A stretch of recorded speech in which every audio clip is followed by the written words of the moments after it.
Yeah, Brian, what have you been doing on your grand old birthday on this day? Well, I guess we're going to dive right into it because I have spent all day promoting a new single that is out Ho ho ho today, ho! which is it's a very exciting thing for me personally. I was going to save this till later, but let's just organically do it. It's from my new kids band, Go Banana Go, and features Flula Borg. Hello. And we've never done a guest introduction this early in the podcast, but actually we should introduce ourselves. We got reprimanded by, I think, our second guest for not introducing ourselves. This is Leighton. Hi, that's me. The other one's Brian. Yep. A mystery guest whose name we already mentioned. Would you care to introduce yourself? Oh, sure. Yeah, hello, Flula Borg. Good day to everyone that has ears. And Flula, where might people know you from? I used to, before everything was shut down, shop at the Trader Joe's that is near to the Target on Santa Monica Boulevard and La Brea Boulevard. Of course. And that's it. There's no other place. That's a good one, though. It was nice. Yeah, it was good. At least it's not the one on Hyperion. Like, Oof. fuck that one. Oh, you picked the darkest Trader Joe's. Oh, that one. Yeah, that has a dark history. Also, the parking is terrible. It's not good. Yeah, I've never been to a Trader Joe's with good parking. This is a common refrain at this point, I think. But the parking is notoriously bad. They seem to select for that when choosing locations. Very confusing. This is riveting LA podcast material. Like, if a tree falls in a forest and no one's around to hear it, does it make it sound? Same with LA podcasters talking about how shitty parking is. Yeah. Very true. Flula, what have you been up to today? I recently, this morning, recreated another piece of art because I have a flawed project, which is Flula art, where I am taking pieces from museums and then I try to recreation those while I'm quarantined at home. Whoa. Oh, and was this the one I saw today that got the, what was it, 28% match? Yeah, it was 28%. I think it's because I was a decapitated head. It sounds dark. If you see the photo, it's fine. But the teddy bear was the lady in the photo. I think that was what gave me some points. What? Wait, hold on. What is this thing that we're talking about? Oh, yeah, I have begun a flawed project. I always was doing this before, but now because of quarantine, I'm inside doing it deep and nice, which is I'm taking photos and paintings from art, and then I try to recreation those at home in a nice, fun, sassy way. They're pretty great. Okay, where can I see this? I need a Oh, visual. yeah, just go to the Instagram, Flula, like you have a flu in Los Angeles. The worst way to remember a name now, but that's how I have told people. But yes, Flula. Oh, wonderful. Is this a Judith beheading Holofernes kind of situation? Yes, exactly. Wow, that's wonderful. That's beautiful. What's up next on your docket for recreations there? I want to try to explore the melting clocks by Dali. That Oh, would be nice. yeah. Would you be a clock or one of the figures kind of limping around in the background? Yeah, it looks like in the photo there's like a sleeping zebra in the middle, and I'm like, oh, I'll just be a zebra that's snoozing. But maybe that's not a zebra. It could be a scarf. Who knows? If you have very long legs, you could be one of the elephants with like spider legs. That's a good pull. Oh, yeah, I like this. Okay, good. You Writing could it be down. the crucified Jesus that looks like Abraham Lincoln from a distance. You know, lots of classics with Dali. Okay, yeah. Oh, man, these are nice. Thank you, Leighton. I'm writing this down. I dropped out of art school. It's my job. Oh, welcome to your new job. I have to Telling say, Flula what to recreate. Flula, the banana one was a personal favorite from recent memory. Thank you, Brian. Yes, that was very fun. This was the Art Basel banana. That was very fun to do. I had enough yellow outfit costumes to make this work. So that is another limitation. Sometimes you cannot do it so good, and maybe those are the good ones. Who knows? Imperfection really breeds creativity. Oh, yeah. Brian, you were talking about your single that you dropped today with Flula. Would you care to tell the audience a little bit more about that if they've not yet heard it? Because it's very good. Oh, thanks. So I started a kids band with my friend and producer of Ninja Sex Party and Starbomb, Jim Roach, and because we both have pretty young kids, and we just like writing silly music for our kids to dance around to, and we were lucky enough to have Flula join us in the studio one day to write a song, and what we hit upon was that he could teach people German. We got Flula to to go through some basic German words and phrases. And then after we laid those down, we had our kids come into the studio and sing along.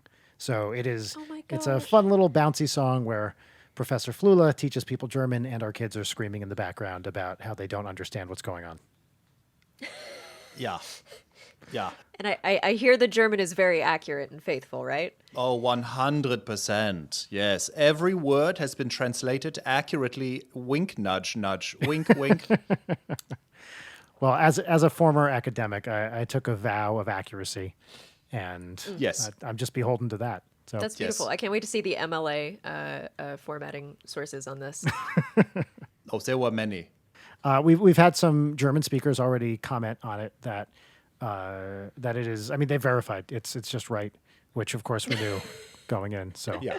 that, We knew the whole time. Yeah. Yeah. We didn't They love need it. these. Yes. that's right. Yeah. So this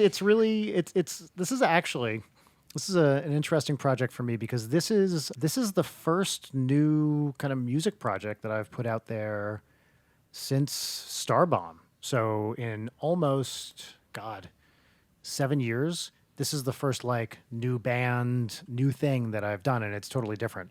It's it's kid stuff which I've never done before.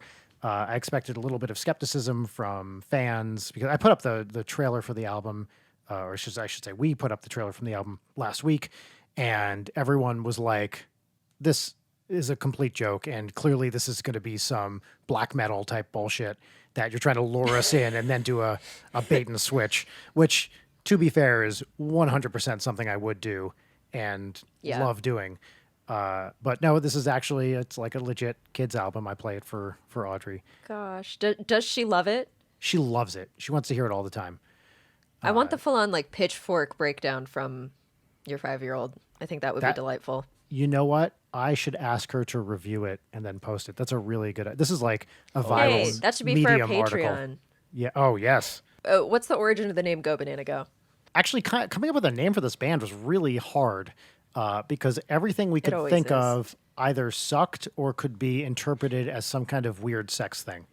And like the leading contender for a while was Mega Banana, and then it was just too dicky. Yeah. And we had a bunch of other ones. I can't even remember what else we came up with, but we had a hard time thinking of a name because everything felt. If you look at kids bands that are out there, a lot of them are it's like folk music, and it's always like the Will Jackson Project or whatever. It's just the name of the person who's in it. Ugh. So yeah, and they're not fun. So we wanted something fun, but not too fun, and interesting, but not too weird. It was like this balancing act. This is just the first one. Actually, I think it was something Audrey said. I asked her to come up with band names because I just gave up at some point. And she actually had two that I really, really liked. Check these out. And these were out of many, but these were the two that I really sparked to, neither of which we chose. One was The Band That Never Solved a Mystery. Yes. I mean, That's so That's good. perfect. right? I think it's a great band name. It lacks that pithy catchiness that maybe it's very searchable, I guess, but didn't really spark. It's to a it. little too like mid-2000s Fall Out Boy song title for 2020 children's band. Oh, if you think that was mid 2000s, check out her other one, which was The Solar System Kids, which sounds like a Moldy Peaches ripoff. Like it's God. yeah. So and then at some point, Yeah, so Go Banana Go was the obvious choice. she said something about a banana going at one point, and I was like, yeah, you know what? Why the hell not? So yeah, I think there were some other ones too. It's something about cats. I can't even fucking remember. Flula, if you had a kids band, what would you name it? Schnappelbib. Great. See, that's better than anything. In 2 seconds, you came up with something better than I did in Well, months. my brain is the 2-year-old's brain in an adult's brain. I just say words. They're not words. It's just why. Why think about everything? Everyone thinks so much. Just stop it. Schnappelbib. It's my band. Done. What does that mean? Or does that mean Who something? knows? Okay, great. No, these are just letters that have been shoved together. Who It cares? means everything and nothing, and Yeah. everyone exactly. should stop thinking 2020. Well, that already stopped. Yes. Yeah. Oh, a long time ago. Yeah. But actually, Flula, your country has been crushing it recently. Angela Merkel is like doing a great job, right? Like, is really thinking. Thank you. Yeah, I mean, I take zero credit. Also, she's a scientist by nature. She was a scientist, so, maybe a good person to put in charge, Well, very exciting start. Yeah. Oh, sorry. Please edit that. Edit all of this. Yeah. We often do. Yeah. Yeah. Good. Usually the first 30 minutes ends up being like the first Just 5. Yeah. Unless it's extended discussions about nipple secretions, which is the Oh. thing that has happened. Yeah. Yeah, that- Bonus pod. Well, I don't see any reason why we shouldn't just dive right into some emails, huh? Sorry, Brian. I thought it was just go to my inbox and read emails people have written. This is a podcast, not a horror movie. Okay, got it. Okay, Al- yeah, okay. I would put it Although, away. did you see, I posted about this yesterday. Speaking of horror movies, last night I'm sitting on the couch reading a book, and Audrey, my 5-year-old, walks by me, whispering to herself the following thing. She walks by and she's whispering, "Many truths, one truth, many truths, one truth, many truths, one truth." And I was like, "Audrey, what are you talking about?" And she goes, "I wasn't talking." What? It was fucking terrifying. It was the opening of a horror film. Oh, Yeah. oh. Yeah, dude, you got to be careful. You're in act 1 of a horror movie. Yeah. Don't go anywhere alone. If you hear a weird noise, stay inside. Maybe have a weapon near you. Keep your eye on your phone. Don't let it It's break. like, I mean, that is something that people in a cult would say, right? 100%. Yes. One truth, many truths. Yeah. Oh, God, what is the one truth? Well, what in response to someone, I said the many truths are Satan's myriad deceptions, and the one truth is that his reign will soon be upon us. oh. But that makes me feel better. Okay, yeah. We're in good hands. yeah. Good claw-furred hands. Do you want to read this one that I highlighted right Yeah. here? Would you like it now? Yes. Or at your convenience. Okay, I'll do it. This is convenient for me now. Okay. John asks, hey, what are some of your late night habits that get you ready to go to sleep? I've always had some trouble sleeping, but I found podcasts and rain sounds help lull me into the sleepy zone. Wow. Thanks, John. We should also say what the topic for Oh, the yeah. email. I crawled out of bed at noon today, and it's been a struggle. So I'm not peak podcasting That's form fine. right now. No, nobody is at the moment. I never am. Literally never am. So on Twitter, we asked people to send us questions and I guess stories regarding weird habits. So that's where all this is coming from. Yes, that we should have yes, said and that up front. John- we're learning about the whole Yeah. podcasting thing still. We're doing great. I mean, the more the time that I spend time inside, the more I forget how to speak to people. I feel like once this the social distancing thing started, I don't know. I feel like I changed personalities within about a week. Like my sleep schedule is totally off. I'm eating differently. I don't even know. Not that I was going out a lot before all this started, but yeah. So my personal habits are totally different, and I can't even point to a real reason why. I don't know. Might have something to do with the global pandemic. that would I be fear the- that I've been yeah. regressing genetically. I say that because I watch the complete sidebar. This podcast is exclusively sidebars. Flula, Oh, great. So I apologize, Yeah. and also to John. I watched the movie Altered States last night. Have y'all seen Altered Oh, States? is really? this? Oh my Yeah. god, yes. Not in forever. It's a 1980 Ken Russell science fiction horror movie. It's Yeah, a horror movie. that's fair. It's a It's horror like movie.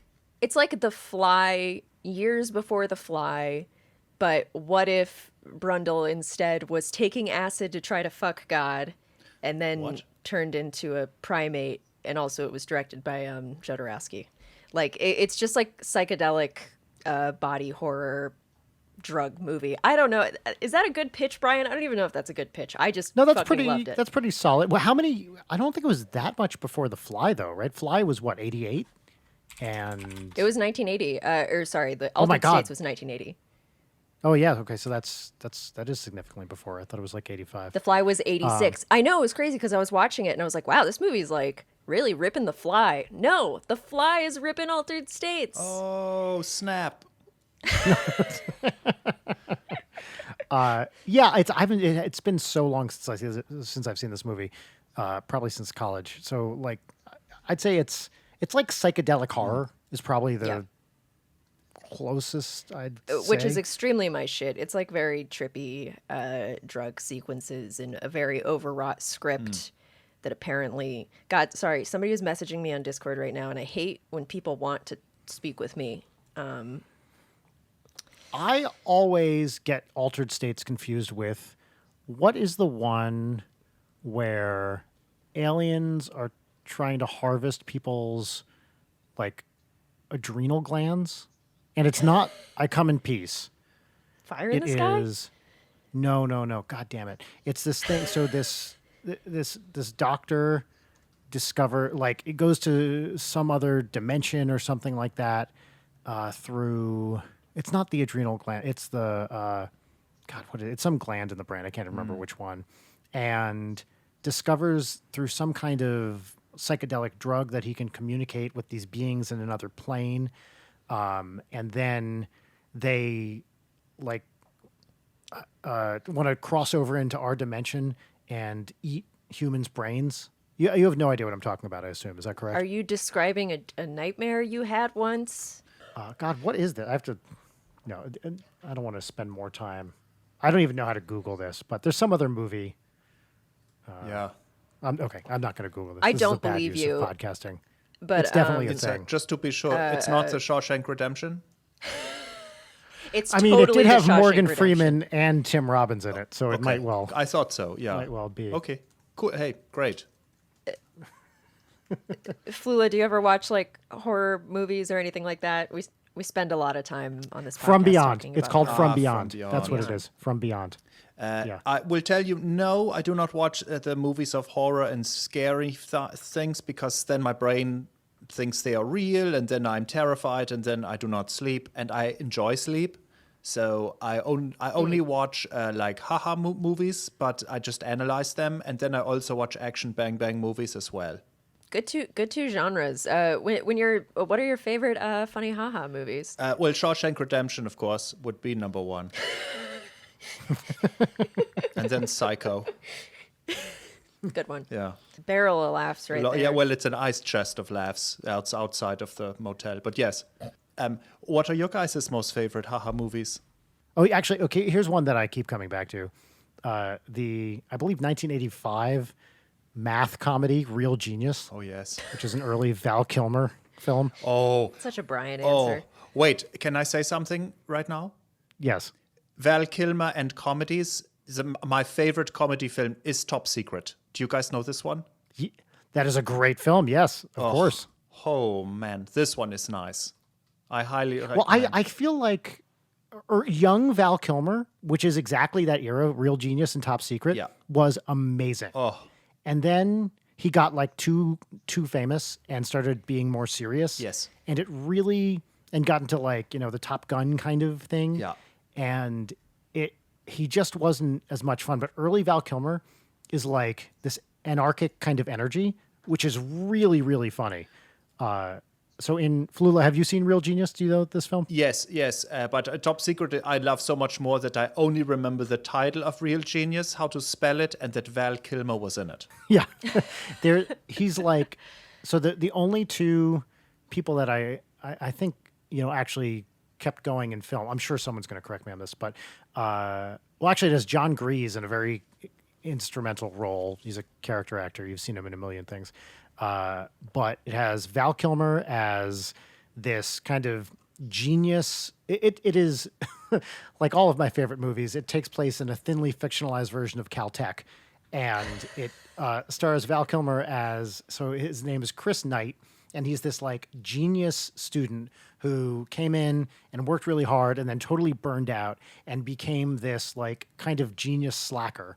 And he, takes nothing seriously and just kind of flounces through life and relies on his intellect to solve these problems. And then his antagonist is William Atherton, also known, been in a million things, but the guy who played Peck in Ghostbusters, the EPA agent. Yeah. You might know him from that, as well as a million other things. Die Hard. He was the journalist in Die Hard. Yes. Yes.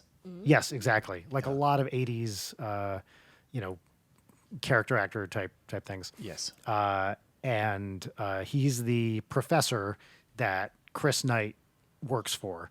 And long story short, like they're building lasers, and then they discover they have military applications, and basically sabotage it to blow up a giant foil ball. And I mean a giant foil ball, radius probably 3 or 4 meters. Diameter, not radius. And fill this guy's house with popcorn. Yeah. And that is the climax of the movie. And just so everyone knows, the radius is twice the diameter, just so everyone knows. That's correct. Yeah, of course. Okay, Yeah. okay. Thank you. Yeah. Yeah, Flula, I was watching some of your videos of you helping people with their homework. It was really lovely. Yeah. It's I just figure, I know a little bit of the mathematics, so you should share. Sharing is caring, except when it comes to like toots and old cheese. So I thought, why not? Yeah, your explanations of things were a lot more useful than they ever were when I was a child struggling with math. Well, stay tuned. More shall come. Everyone is still in the homes, so I will continue to be in the schools. That's great. I love that. Can I just read you the plot summary of From Beyond? Please. Do it. All right. Now, it is 8 paragraphs long, but let's just dive into this. Dr. Edward Pretorius is a scientist who has developed the Resonator, a machine which allows whoever is within range to see beyond normal perceptible reality. His assistant, Dr. Crawford Tillinghast, Wow, I don't know how to pronounce that, activates the machine and soon sees strange creatures in the air. When he is bitten by one of them, he urges Pretorius to turn the machine off. However, the crazed Pretorius refuses, claiming that the machine's effects on his brain are giving him, quote, an orgasm of the mind, unquote. Events transpire to the point where Crawford escapes Pretorius's attic laboratory with an axe, fleeing outside. When the police arrive, they find Pretorius decapitated. Crawford is arrested for murder. All right, so this... Should I keep reading this? There was so much That's a information no. That pause was a there. no. But the tagline of this movie is, humans are such easy prey. And it stars Regina Blees as Bondage Girl. Oh. All right, Okay. I'm back in.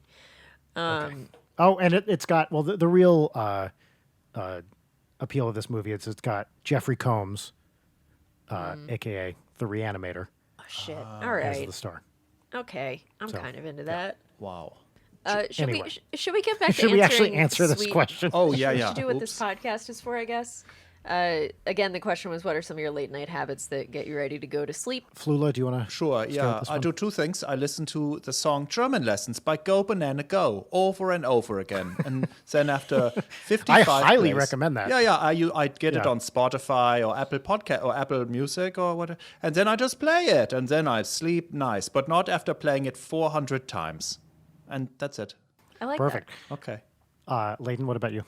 I take my sleeping and anti-sad medication, and then at a certain point, I smoke some weed, and then there's an intersection point of the line graph of my sleeping medication kicking in, and then the weed that ends with me on eBay looking up Soviet era ephemera, and sometimes I wake up and have purchased, powdered milk tube or whatever. That's not a specific thing that I've bought, but yeah, that's how I get ready to go to sleep. The slightly more serious answer is sometimes there are some ASMR videos in there somewhere, and eventually I lose consciousness and drift into a night full of surreal nightmares. I love it. I'm jealous. I wonder, it certainly has nothing to do with the content that I constantly put in my brain. So yeah, that's John. That's my late night habit. Brian, what's yours? I wish I knew the answer to this. I have terrible sleep habits. I've never successfully been able to go to sleep well. I wish I had habits because that would indicate some degree of being methodical about Your going to routine. sleep. But yeah, it's like, I don't know. I've never slept well. I used to, not to bring math into it again, Bring it. but I used to sleep with a large stack of math or physics books. I used to basically go to sleep reading these, just trying to understand something new. and then would accumulate. It would be a different one kind of every night, just trying to learn something, and would ended up sleeping. This is important to say. This is before I got married. I would end up waking up on my futon with a large stack of science books, like right next to me. So that was pretty effective. Although, to be honest, I think I was just passing out from exhaustion most nights. But yeah, I wish I had a good answer to this. I have no habits, and that's the problem. It's different every night, and and then of course once you have a kid, there is always the constant threat of being woken up by shrieking, which is shockingly prevents you from sleeping well, even when no one is shrieking at you. This is true. Just general ambient shrieking. Yeah. The ambient shrieking of a child. Sleep hygiene is really, really difficult, especially when you introduce like smartphones into the mix. Like, I don't want to stare at my phone until I go to sleep. And do I do that? Yes, absolutely, I do. Yeah, me too. Like, I realize intellectually I probably shouldn't be doing it, but I do it every night. Like, it's not changing. Also, I refuse to, and this is just stupid, I refuse to buy a separate alarm clock because it feels like a waste of money when I have a device that has an alarm clock in it, even when that device is preventing me from going to sleep to begin with. Wait, do you need alarm clocks? Why do you guys need alarm clocks? That's right. Actually, I mean, I do live with someone that wakes up and hurls herself on top of my face every morning, so I don't even need an alarm clock.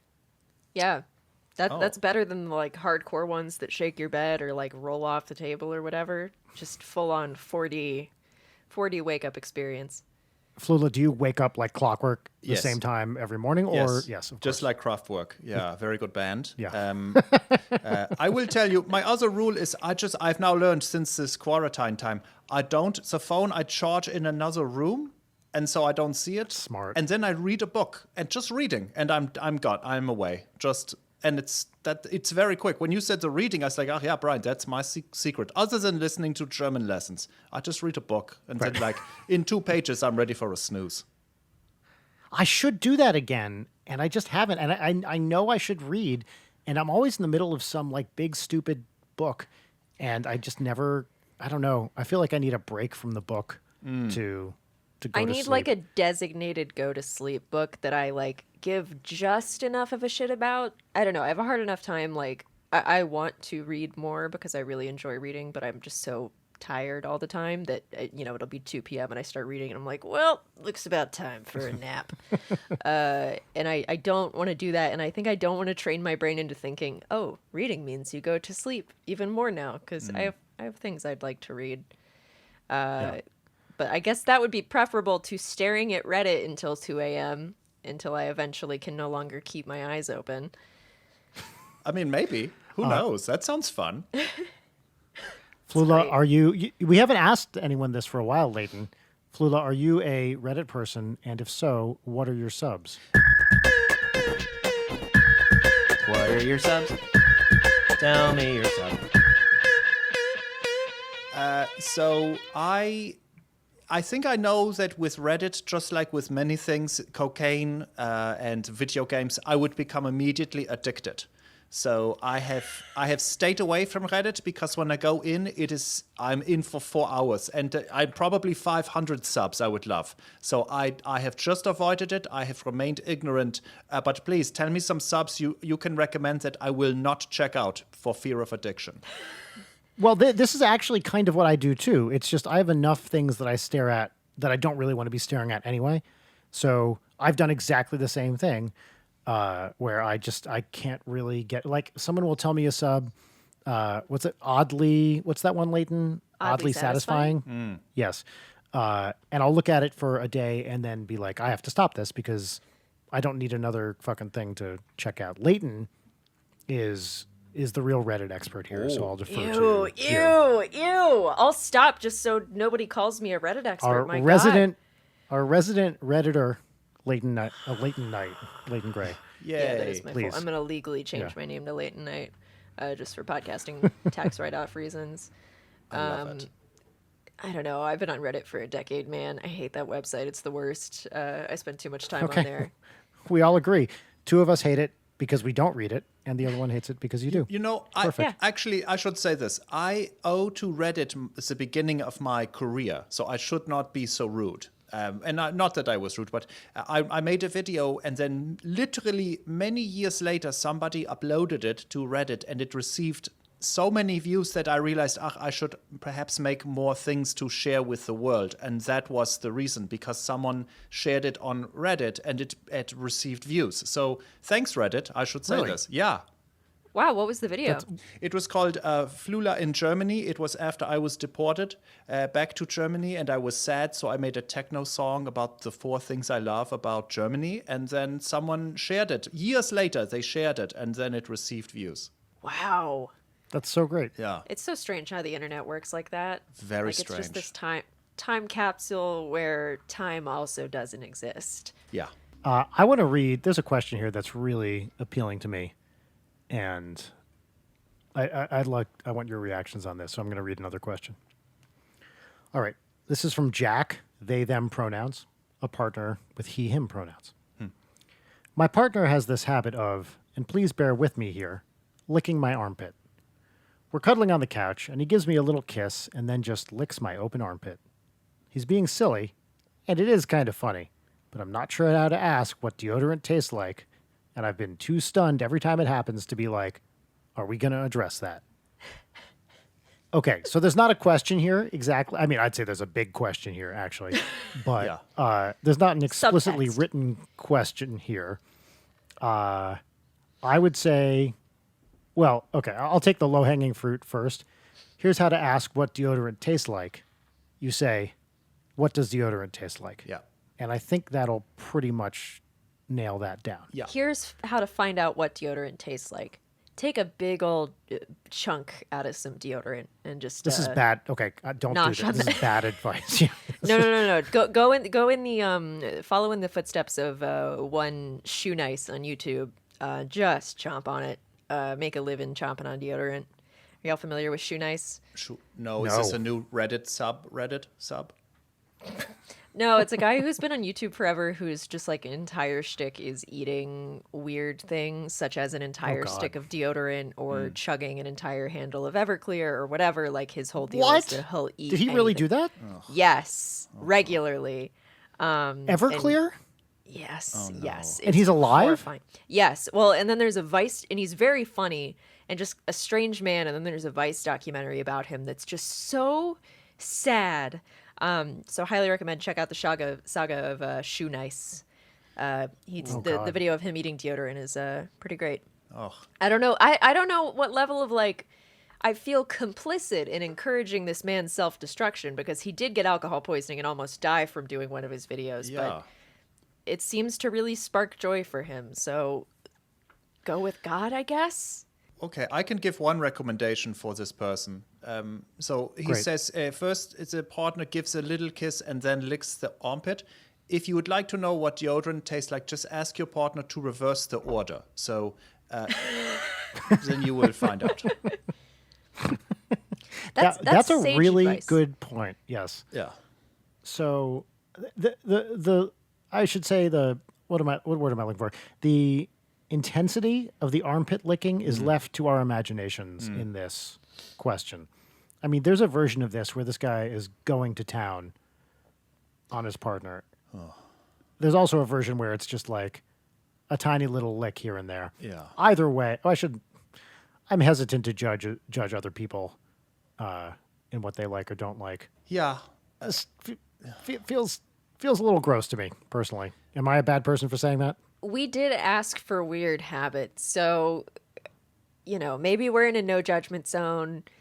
This one is strange, but not the strangest thing I've ever witnessed. There's a level of like acceptance of your partner here. Of wow, your partner accepts you so much that they will lick arguably one of the grosser parts of your body, just for funsies, for kicks.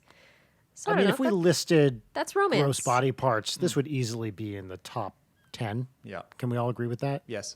Yeah, Yeah, absolutely. okay, great. Yes. Yeah, it's a strange. I mean, and it's interesting too because how often on this show do we devolve into talking about fetishes?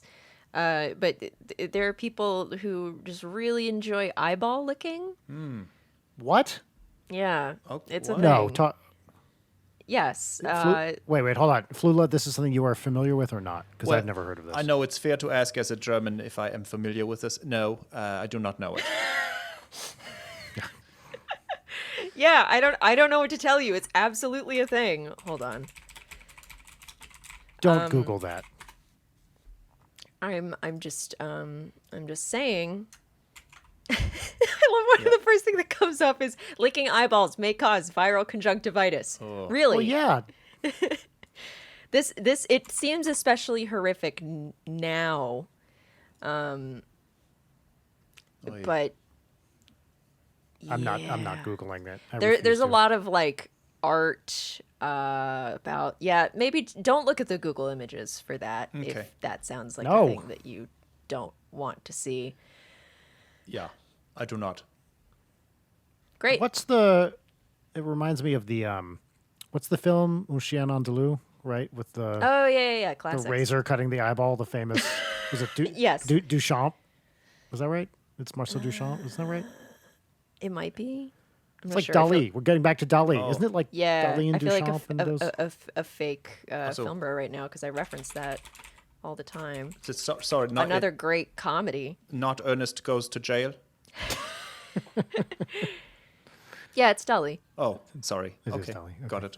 Who also directed Ernest Goes to He Jail? did, which weird, but yes, same person. All right, so I don't think we have any advice to give on this question. It's just like, okay, yeah, this is going to be a shorter episode. I think that's fine.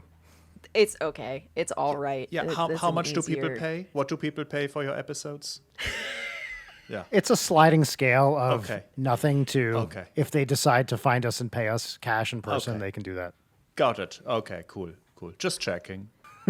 Yeah, thank God. These you get what you pay for here, which Yeah. is Al- nothing. Although we're about to start a Patreon, and so some people are actually about to start paying. Oh, segue. This feels Yeah. like a great episode to tell people to start giving us money. Hey, you enjoy this episode that's half of us being like, wow, this sucks. Give us money. Sign me up. Can we say anything about that right now, Leighton, or should we I punt mean, on that till later?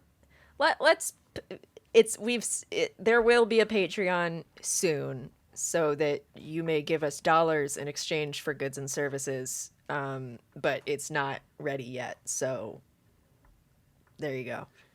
Yeah, Wow. Great. cool. Hey, do you like horror movies? Are you stuck at home right now just waiting to get Funny Games or perhaps The Strangers? Well, have we got the thing for you? In honor of our upcoming horror history series Deep Cuts, hosted by yours truly, we've partnered with Shudder to bring y'all a special offer. Late Night listeners, that means you, can get an extended 14-day free trial for Shudder and access to their full library of amazing horror movies.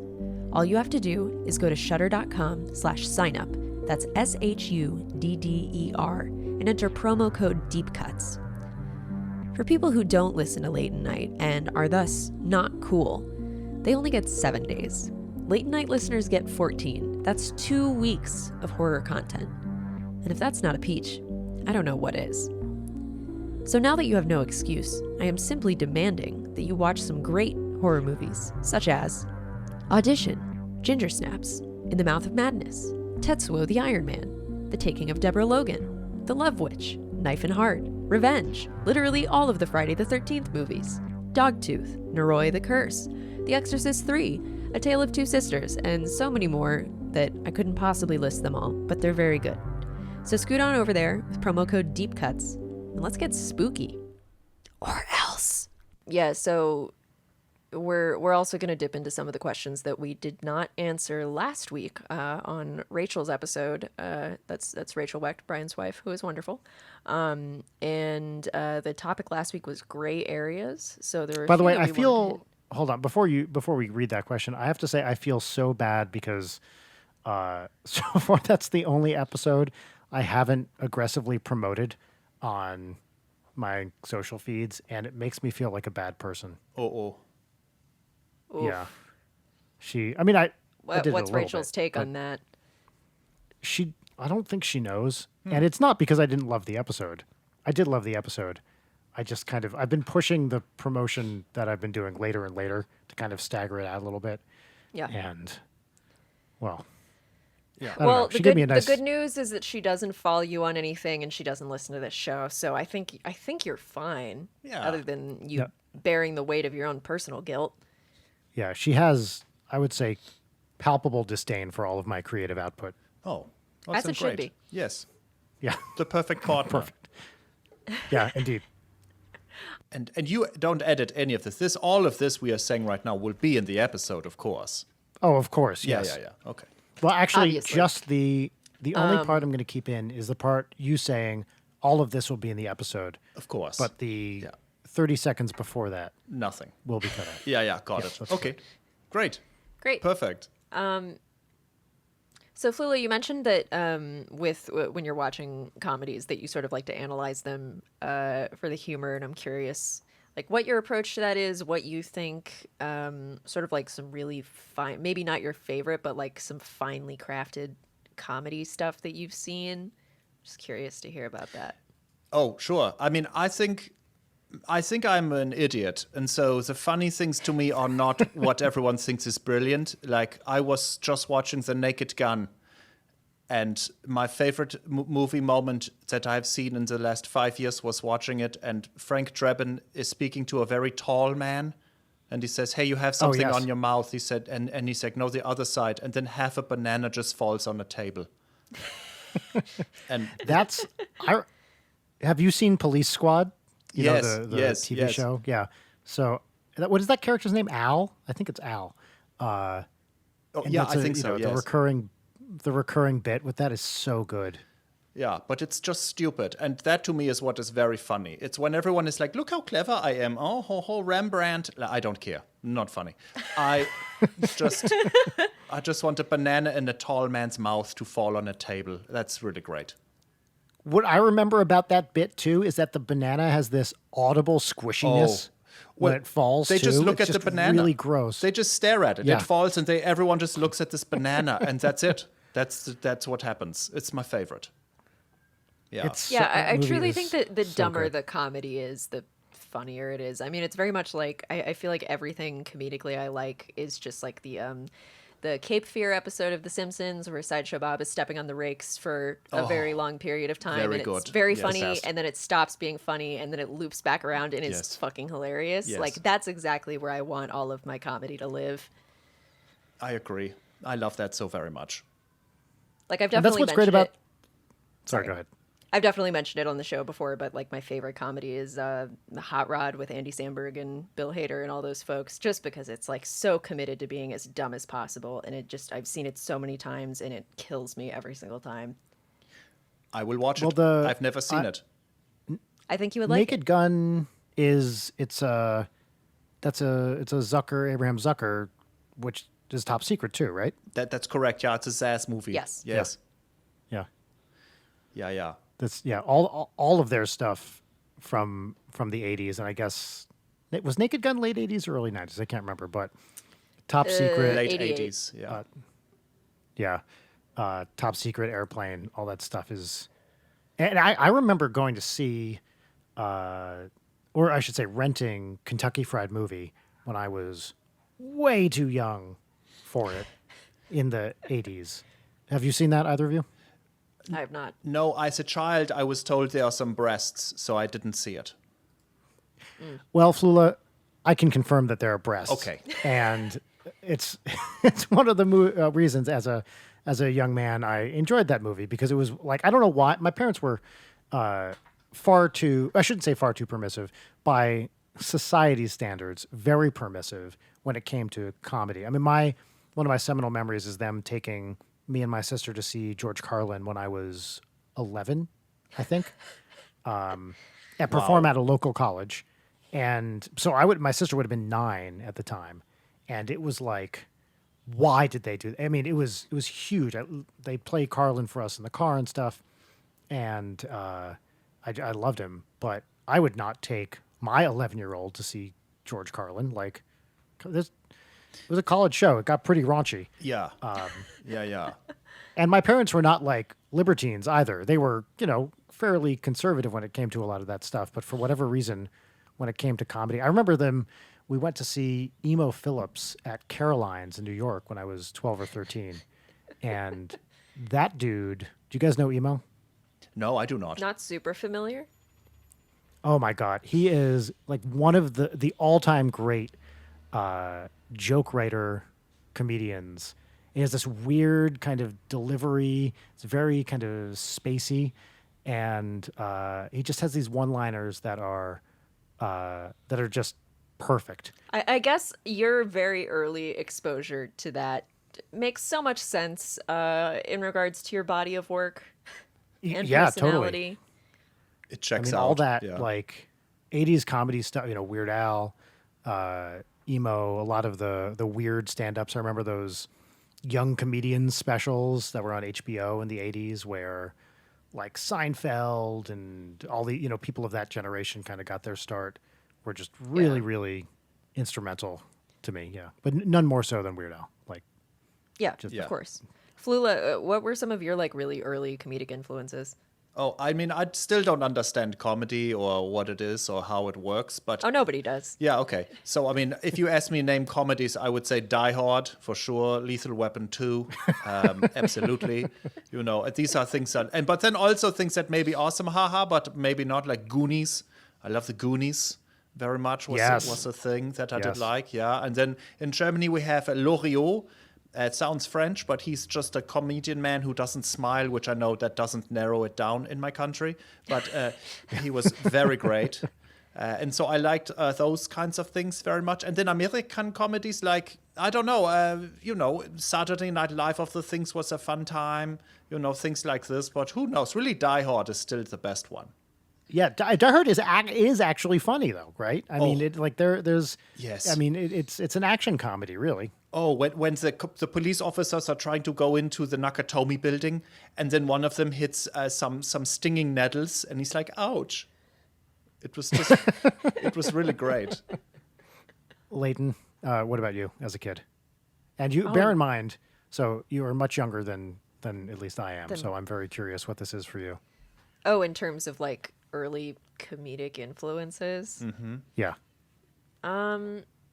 I don't know, like super basic comedy person answer, and I think that we talked about this on the episode with Jory, but like Monty Python, big time. I guess I was a child sort of in that like pre like Michael Schur explosion of American sitcoms. So like The Office and 30 Rock, as I've mentioned before, were like very, very influential to my own like joke writing, which I think are, and like Arrested Development too, for sure. Yeah, I don't know. I feel like I consumed so much comedy stuff and it just fallen out of my brain. My dad and I would listen to stand-up comedy a lot, which was always like a mixed bag in terms of sort of like that appropriateness level. Yeah. But, I really loved. I'm so glad to see John Mulaney so big right now, because when I was a kid, I fucking loved John Mulaney and nobody had heard of him. Same with The fact that someone can refer to listening to John Mulaney when they were a kid blows my mind. Yeah. Like Yes. that is I know, that is I'm a a baby. generational difference. I know. Yeah, I really loved Mitch Hedberg. I mean, obviously, really loved Dimitri Martin too. Which have we talked about this? His show, Important Things with Dimitri Martin. Yeah, because we talked about the clown. The clown Right? bit. Yeah, Yeah. everybody. I'm pretty sure it's on Vimeo. There's a sketch from Important Things with Dimitri Martin. I think it's just called The Clown. That's maybe like one of my favorite sketches ever. It's about a near-death experiences support group, and it's also about clowns. So it's really perfect in every way. I have found yeah, it. I don't will know. look. Yeah. The two that I was just thinking about recently, because a thing happened today. These guys were. It's all people that when I was in college were maybe 5-ish years older than I am, maybe a little bit more. Were The State and Kids in the Hall for me. Like I remember a thing of those are the cool kids, and the State actually just today put out a Zoomified version of Porcupine Racetrack, which is, probably something that 99.9% of the world has never even heard of, and then the other 0.1% is a huge fan of. So Look up Porcupine Racetrack if you don't know what that is. It's they're both the original and the updated version, or the more recent version. Yeah. Well, It's a musical about a porcupine racetrack. you should know, Brian, I typed in porcupine without the E, and the second suggestion was Porcupine Racetrack number 2 right away. Cultural Really? influence. Wow. Right there. I also wonder if that's because of the thing today. So basically, they all called in, and these guys they're probably around 50 or so right now, and they all called in so you can see what everybody looks like. And some people are still in the public eye, obviously, and some people are less so. And so it's really cool to see, all these people as they currently look. Recreate this thing in a good way, and it did not feel sad or like, oh god, why are they doing this, oh no, which a lot of those things do. Yes. But this one felt legitimately like joyful and fun and great. Oh, nice. Great. All right, so speaking of that, why don't we move into the next segment, which is called What's Poppin'? And here is the theme song. What's poppin'? What's poppin'? All right, Flula. Wow. What did you think about that theme song? What a hot track. I immediately urinated not only on myself, but also on my desk and on my sleeping neighbor, Roger, who is outside. So I just ran outside and urinated on Roger's forehead because of this wonderful song that you have just played. Perfect. Yeah. Leighton, would you care to react to how well that bit went? No. Okay, great. I refuse. See, Leighton feels like it's aggressive for me to do that and Why? then not play anything. Oh, I love it. Yeah, exactly. Well, That's my okay, question. because I don't know why. Flula was ready, like 50, not even 50% I didn't of the tell time. him I was going to think do it. I didn't tell him that he did. He was no more ready than anyone else. Flula knows how to fucking yes and. He did it perfectly. And I think the only other person who has really truly run with it was Sung, I believe, who told you that it fucking sucked. Sung was wrong, number 1. Yeah, I agree with that. So, sorry. Yeah, I mean, I also agree. It's a very good theme song that I Yeah. watched you write, and that I'm also very fond of. I just now I'm also doubling down as part of the bit, so I hate it. Oh, nice. Anyway, Flula, What's Poppin' is the segment where we share what kind of pop culture media stuff that we've been into lately. To use a word that Brian hates, content. Just what content you're into. Oh, me right now, I tell you? Yeah. Great. Yeah, sure. Yeah, books. demand it. Books. Any specific? Yeah, the ones with words. Good. Yeah. Good choice. Yeah. That does narrow it down. Well, I will tell you, when I read a book, I don't feel sad. When I look at a computer or internet or anything, it begins nice, and then usually after some time, I become sad. This is such an good accurate guess. assessment. Yeah. Yeah. With a book, I just get I- tired or hungry, and I can address both of these issues very easily. I saw someone on Twitter last week use the phrase doom scrolling to describe the process of reading until you get sad. Yeah. And I thought I've never heard this word. I don't know. I can't even remember who said it, but it was the perfect encapsulation of what I think many of us do when we're looking at the computer, which is, oh, this is distracting. Let's keep going. Let's keep going. Let's keep going. Oh God, now I want to die. Yeah. Well, yeah, it's an adaptive, or excuse me, a maladaptive response to a feeling of emptiness, and you're like, okay, gotta find something to get my hooks into, and then it gets its hooks into you, and then you're mad about something, the dumbest thing you could possibly be mad about, like someone writing about how they haven't watched There Will Be Blood, which is the dumbest thing I've ever seen happen on Twitter. And every day, it's just the new dumbest thing I've ever seen happen on Twitter, and you think it will get worse, and then it continues to. So that's my problem for continually feeding that wolf. Yeah. Well, okay, I can tell you too, I'm a German person. Yes, hello, spoils alert. And I, this month, decided I want to read up to 600 pages in the book The Goldfinch by Donna Tartt. And so I have done it. I've read this book, but it was longer than this. It was very fun and exciting. But even after 10 pages, I can go to my little board where I have a color chart, and I can color inside. Look, 10 more pages I have read of this book. Yay, hooray. And then I sleep and have a snack. What is this book? I've never heard of this book. Tell us about this book. Oh, it's about so the Goldfinch. It won. I like to try to read things that have won some awards, so someone before can tell me, "Hey, this was not terrible."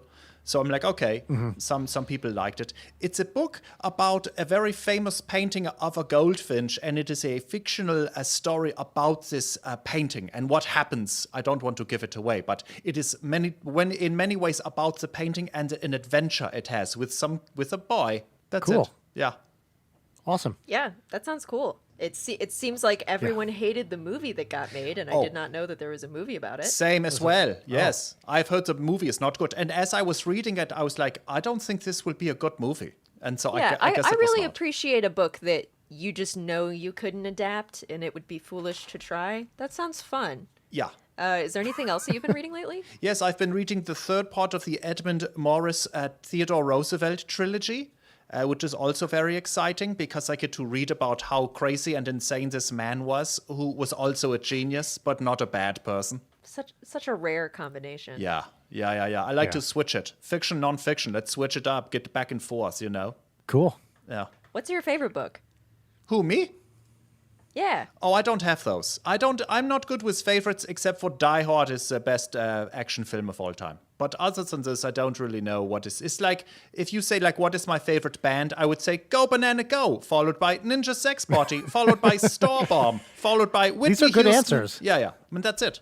Yeah, I'm the same way. I don't have favorites. I just have things I'm interested in at a given time. Yeah. And then things that I keep revisiting, which is a long list of stuff that I keep coming back to. But it's very hard for me to pick, like, the music, book, art, whatever that I love the most. I can't successfully do it. Wait, but It's like not a quantifiable thing. do you have it, Leighton? A favorite book currently that you like?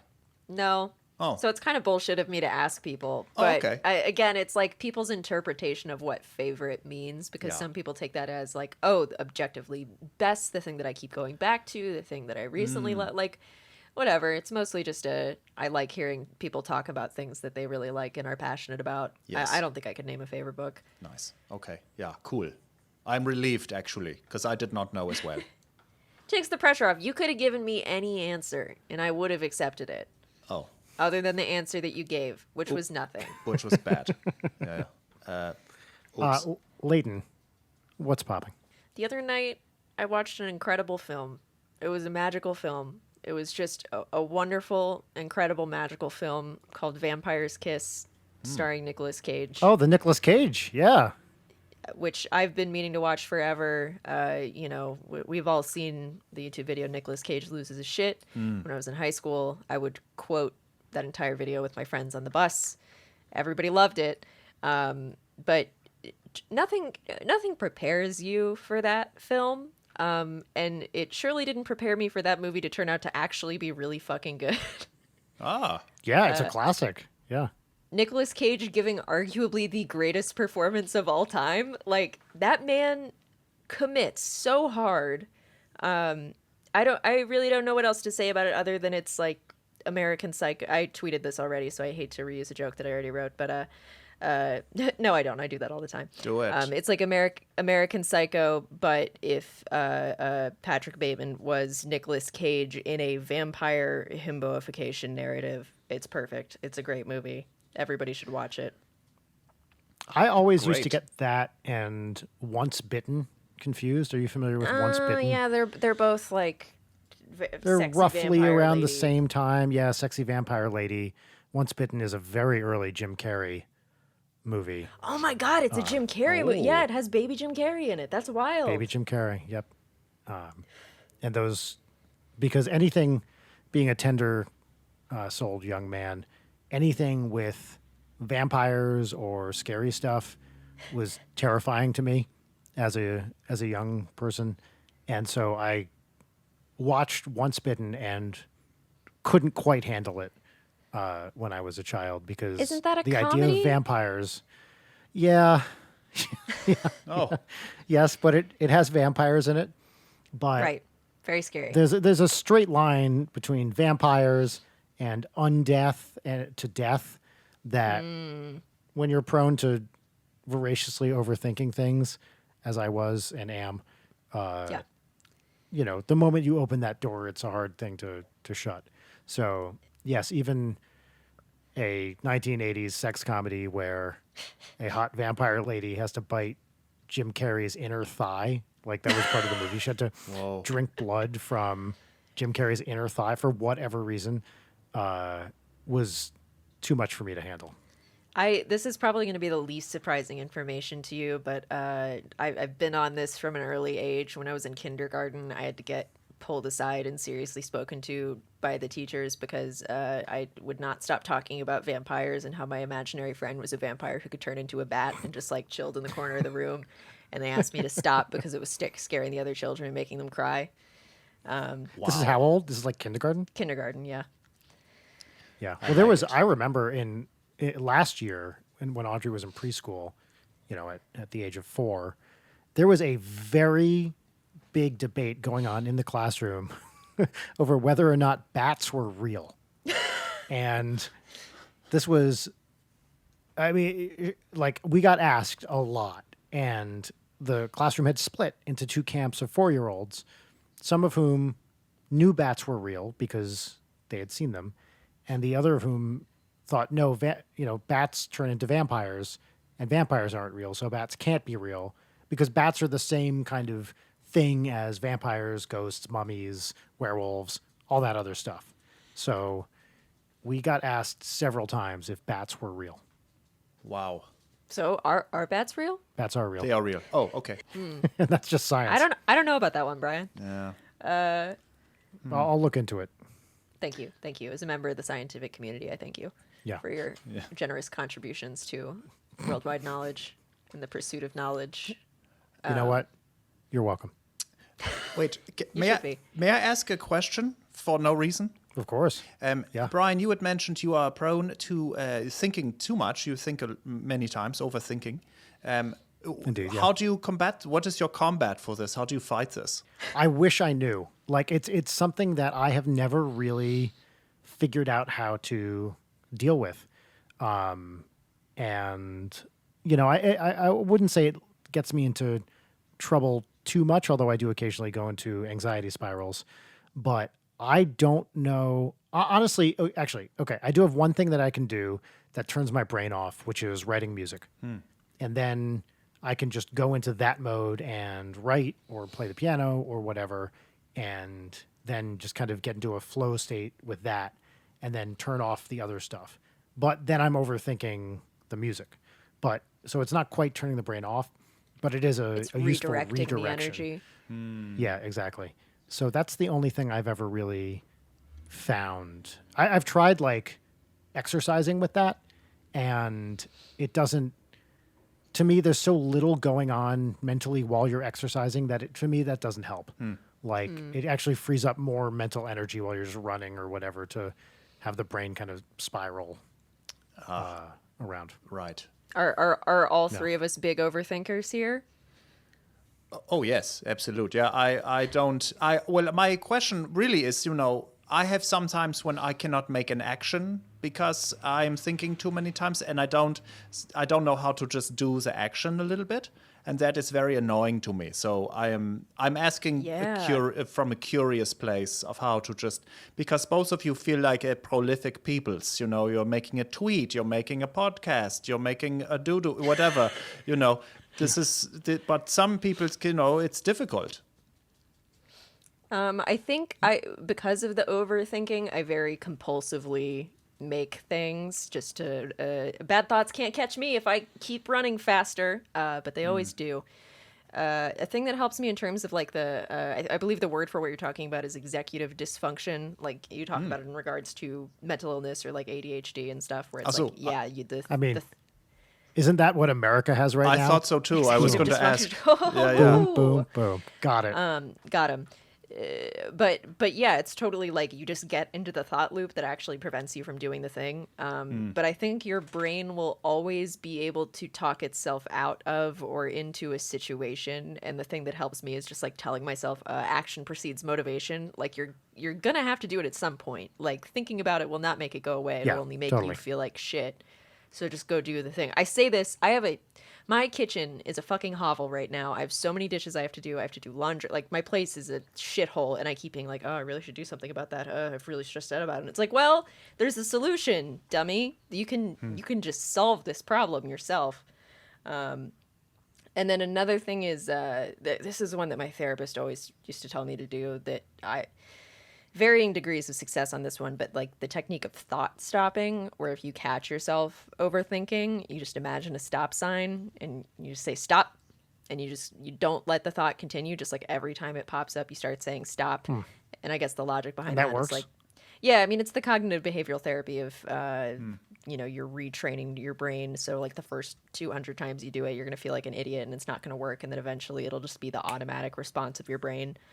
For me, it does not work for me. I will say that it doesn't work for me. But I still try to do it. And I always imagine that picture of Jack Black holding a stop sign. You know the one? Makes it a little bit more Googling fun. now. No. Although I can imagine, I have to say it doesn't take a lot of imagination to picture Jack Black holding a stop sign. So I think I get the idea. It's a really good image, and I feel that it's important that you see it. I just dropped it in the chat. That's very good. Oh, yep. Okay, got it. I would stop. And you know what? I said it doesn't take a lot of imagination to imagine it. This is nothing like what I imagined. In full Really, what were honesty. you imagining? Paint us a picture. Very dark-haired Jack Black in the woods holding a stop sign. In the woods. That That's tells what a I was story. picturing. In the woods. Yep. Just like in the middle of a forest glen, Yeah. holding up a big red stop sign. Where there is no traffic. Yeah, indeed. There's no traffic, no roads. I like this. Not this thing that looks like it's from Sesame Street. Right? Yeah. I'm pretty sure it is from Sesame Street. Also, he's blonde? Question mark? This is not the right font for a stop sign. That's what's really bugging me I agree with this. Yes. about this. Yeah. This is why would they do that? That's an easy thing to get the font. on a Wait, so stop you sign have a right. problem with the font, but not the size of the stop sign? That's clearly non-regulation size stop sign. It's not even on metal. That's a wooden stick. It's a popsicle stick. Yeah. Yeah. This image is bullshit, Yeah. actually. Just do the overthinking. Don't think of this image. Okay. Okay. Well, actually, analyzing this image's problems is a great way to stop thinking about other stuff. This is true. You know what? I think another thing is this is another thing that I'm going to recommend, but do not actually follow, or follow to a limited degree. But meditation is a valuable skill that I'm sure everyone is sick of being told to try meditation. But when it works, it genuinely works. It's just such a hard discipline-based thing. Of just being like, you know what? I will accept that I'm going to have thoughts, but I just need to be like, I'll think about it later. For now, I'm going to choose to think about nothing. Which is you're constantly thinking about things, and I think looking at your phone constantly and just constantly consuming content is really bad for you, and that your brain needs to shut up sometimes, and when you're sleeping your brain absolutely does not shut up. Thus why meditation is important, because your brain needs a little rest. Yeah. This makes sense. I like that you hate meditation. My sense is, she hates it, as you're describing it, which I liked. It just, well, I hate it, and I hate to do it. I mean, it's like exercising or stretching or whatever, where it's like, I know it's good for me or whatever. I just don't want to do it. So I'm going to do it and just be mad about it the whole time. Perfect. I like it. Brian, what's poppin'? Actually, I'm going to repeat something I've said before because dare I'm you. back into it. I think I said this on our first episode.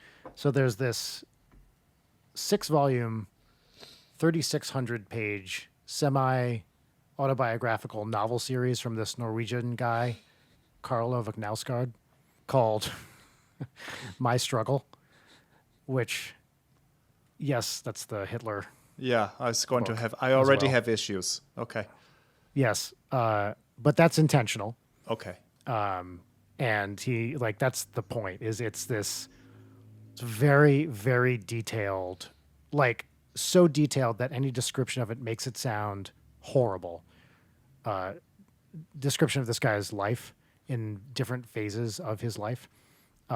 So he will describe down to the minutest action, including what's going on in his mind, everything he does for an extended period of time, like no stone is left unturned. There's pages upon pages of just delving into this guy's brain, followed by pages upon of like him just walking down some street. It sounds awful. It's really, really great. And this guy he's kind of an asshole. He's definitely, he's a writer. And the character in the book is basically him. And they were translated. There was a huge hit in Norway, and they were very slowly translated into English. So I think the first book came out like 10 years ago or so. And the 6th volume came out last year, and it's 1,200 pages. And after, kind of spacing these out, in part to wait for this 6th volume to be published, I finally started reading volume 6 of My Struggle by Knausgård. And it's great. Like this one takes place. So he just kind of wrote and didn't stop. And so this one takes place while the first volume is being published. And it's really, really long. And some of his family members, because he talks about very personal stuff, some of his family members are reacting to the first volume, and they're mad that their lives are on display. And it's really, really well written. Now, I've been told that this is by I'm only like 200 pages into it. Again, that's less than a sixth of the way through. I've been told that it gets pretty rough towards the middle, and in fact is a bit bloated, and is widely agreed to be the worst volume of the 6-book cycle. But I got to fit. Like, I made it this far. I can't not finish it now. Yeah. So far it's great. I don't know what's going to happen in a few hundred pages, but these books were a huge hit in Norway. I forget the statistic. It's like, one out of every 5 Norwegians has a copy or something. They were just this monstrous sensation, including internationally as well. And I'm finally about to finish it. So I just love, this guy's he's a depressed Norwegian who lives in Sweden and hates Swedes. So it's pretty great. So and that's what I'm reading. Just right now. one question. Are you saying the word mouth guard with a German accent? Is that... Yes. That's pretty close. I don't know how to pronounce this guy's name.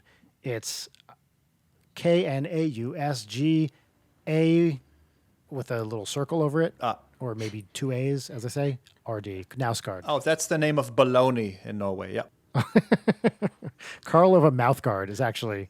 That's a good Twitter handle. I like this. So yeah, that'll be your dummy account that you just create to hype up Go Banana Go. Like, you'll become Go Banana Go's reply guy. Oh man, because everybody loves these like very pretentious Norwegian writers, especially children. Yes. Yes. They're their favorite. Yeah, like half the stuff he writes is about Scandinavian writers I've never heard of, and he will describe in minute detail their style of writing, and I've heard of actually none of them. And I think most of them have not been translated into English either. So they're most of them Norwegian, some of them Swedish. But these people are like his gods, and I have no idea what the fuck is going on. That's what's so great about it. Wait, so... I mean, that's...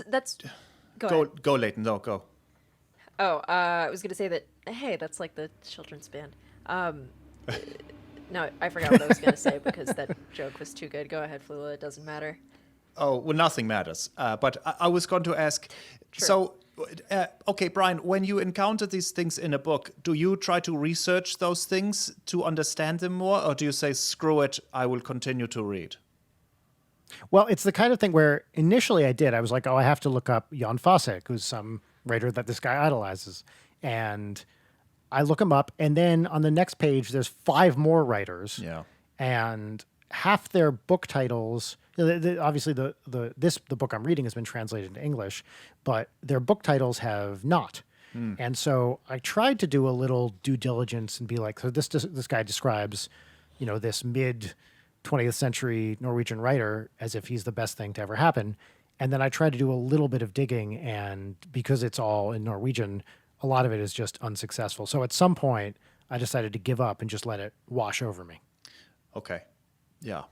But my default is to look into it more because, the guy I'm reading is a good writer, and if he is interested in this person, sure, I'll check that book out. None, as far as I can tell, none of the books he discusses have actually been translated to English, and I don't know if this makes me a bad person. I'm not going to learn Norwegian just to read this one book. Yeah, no, it Brian, does. you're canceled. I can't. Yeah, you I are. can't believe you would. You're gonna read a book and you're not Yeah. gonna look up every single mention of something. Yeah, Bye, Felicia. a large list of Scandinavian names which I can't even remember. Yeah. Fucked up of you to not even remember them. I mean, what the hell, Brian? Wow. All right. Shall we move into our final yes. segment? Yes. Do you want to explain this? Sure. So, Flula, we end every episode with this emotional check-in that's based on this thing that my lovely aunt and uncle do with our with my nieces every night at dinner, where they go around the table. It's called Peaches and Lemons.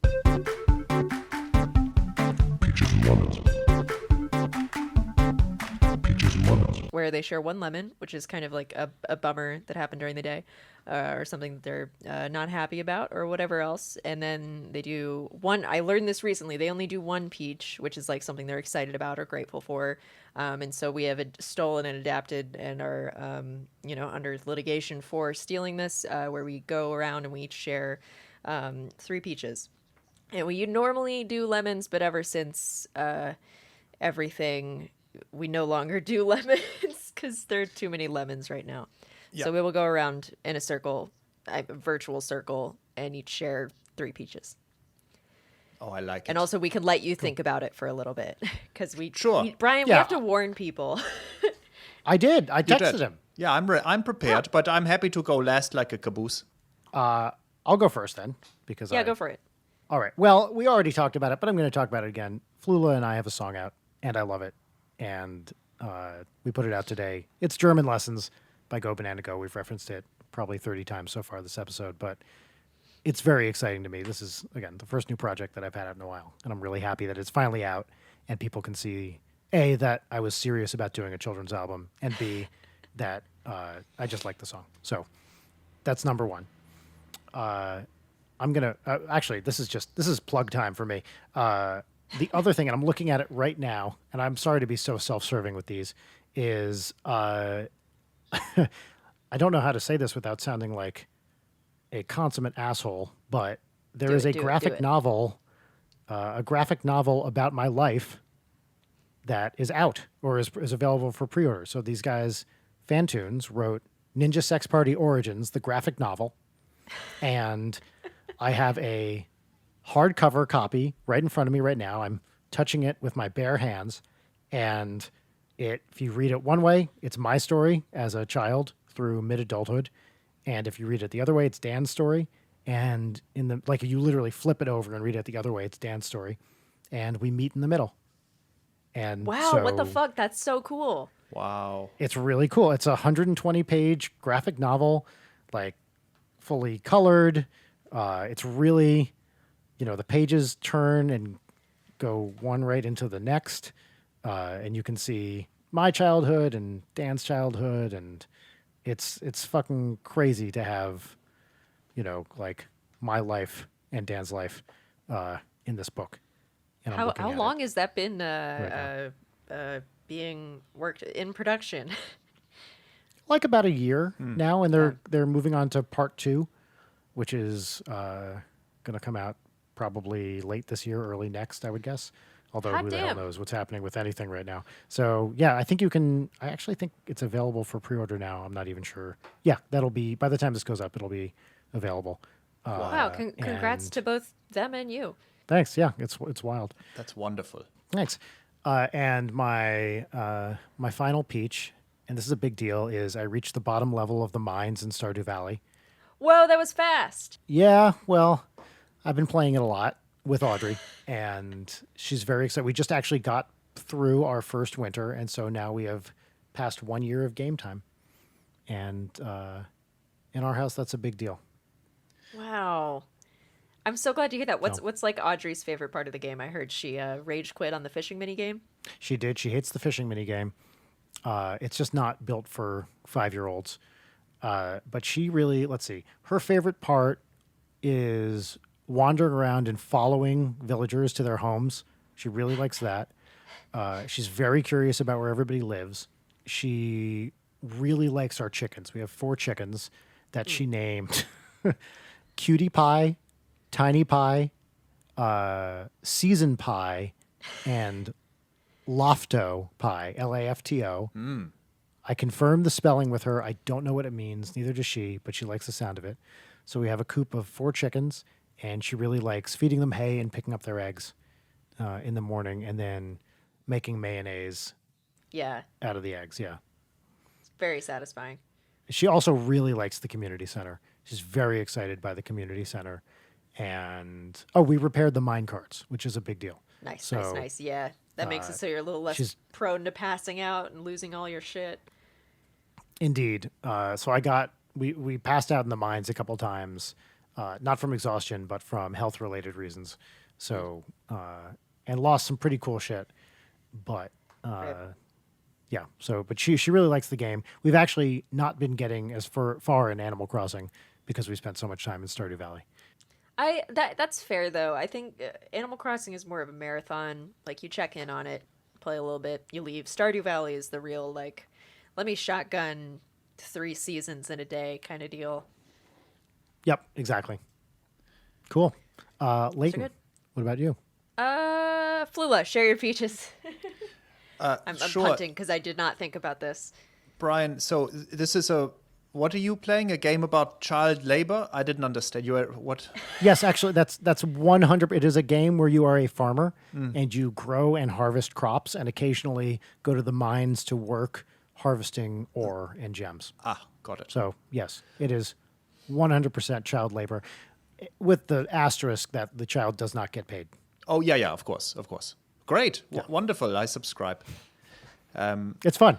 Great. Okay, Peaches, very quick. I have a unicorn who I have been raising for the last few weeks in my house, and I cannot find him. His name is Rodney. So I love Rodney. So just a shout to if someone sees Rodney or can locate Rodney, please let me know. He has run away and he's magical, so who knows what has happened. So that's number 1. Number 2.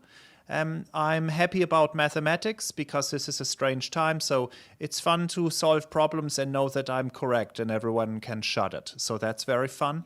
And then we have already spoken about books, but I will, you know what, Brian, if you enjoy plugging, I will plug as well some holes. Yeah, do it, please. So Yes. German lessons, of course, but I have an audiobook called Wanderlust USA. Oh yeah, that's right. Right. Go grab it. I travel around America and meet some interesting people. It's on Audible. It takes 1 point or credit or hoop or basket or whatever people use. So go grab it.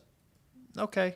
And we will tweet that on the Leighton Night account as well. You do not Yes, need to do this. absolutely. You do not need to. We want to, and we Oh, will. I know we okay. don't need to, but we're going Yeah. to. Okay. All right. Now I punt my face to Leighton now for you, Peaches. Wow. Thank you.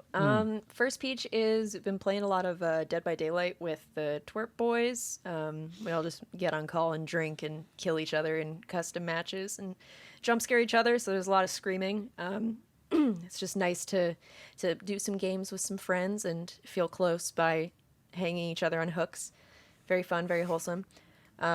Second peach was really excited to watch Altered States yesterday, just because anytime I watch something that has really, really fun, like original image making in it, it's very inspirational to me. Like I love surreal movies and, just trippy drug sequences, especially from the 80s. Like that has a very distinct feel to it. Anyway, very inspiring. Always excited to be inspired. Third peach is I've eaten steak for dinner like 3 nights in a row. Wow. Just feeling really pleased about that one. I bought like a huge pack of them and I'm like, well, I might as well. Fuck it. I've been eating beans out of a can for a while. Let's swish to the opposite end of the spectrum here. Nice. So yeah, those are my peaches. Awesome. I'm well fed. That's great. I like it. We're doing steak tonight as well for a little Ooh. birthday dinner. Yeah. Ooh. Oh yes. Yeah, I hope there were did you get a present?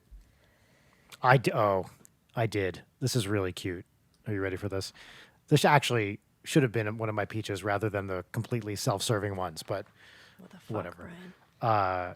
So Rachel and Audrey, I went to walk into 2 days ago. Went to walk into my bedroom, and the door was closed, and I opened it, and I had two people scream at me the phrase, "Didn't you see the sign?" And then I looked on the door, and in little kid handwriting, it said, "Please knock," it was basically illegible, Yeah. but it did say, "Please knock." Also, I just didn't see it. And they were hard at work on a very sweet birthday present, which is so when Audrey was a baby, I had this ratty, like dark blue robe that I always used to wear.